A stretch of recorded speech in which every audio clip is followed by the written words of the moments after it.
As part of our series on renewable energy, I'd like to talk a little bit about solar thermal or concentrated solar power. They're essentially two names for the same thing.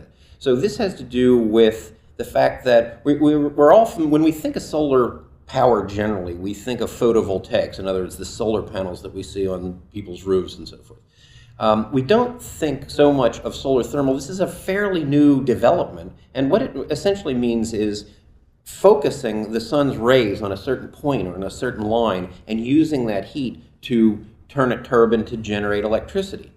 So this is, as I say, this is fairly new, and that's kind of good when you think about it. So for instance, right now this is not horribly efficient, it is quite expensive, but the fact that it's new means that there's so much potential for the costs to come down as this is developed. And when you think about think of all the sun that's hitting the Earth every day. If we can capture 1/6,000th of the total energy of the sun, that's more than all 7 billion of us are using. So solar thermal really does have the potential to be an important contributor on this thing.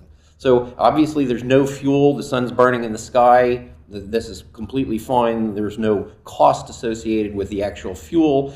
Here's another thing, is that solar obviously is intermittent. The sun goes down at night, and then that source of energy is gone until it comes up again the next morning. So what do you do about that in a world that requires a certain base load, a certain consistent delivery of electrical power? Well, if you're a big fan of any of these things, you say, well, we're going to store that energy, and we're going to distribute it when it's needed. So in other words, if the sun is shining its brightest at 3 o'clock in the afternoon, that's fine. We may be able to store a little bit of that energy and distribute it at night when the sun's down. Okay. Now, the problem with storage is that it's expensive, generally. You store electricity in batteries. Batteries are horrifically expensive at the utility scale.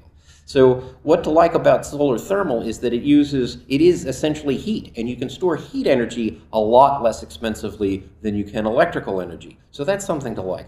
What to be concerned about this? As I say, it is quite expensive. The costs are coming down, and the costs will continue to come down, I think, in a big way as we continue to make breakthroughs. This is a technology that's lagging at least 25 or 30 years behind wind and photovoltaic. So there's a lot of room for improvement there.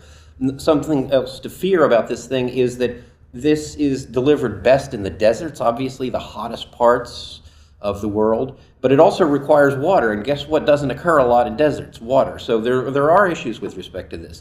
And as I also say, there's also not a lot of population centers in the middle of the deserts, so we need to build out our grid to transmit that power to the population centers wherever they may be. In the United States, they're largely on the coasts.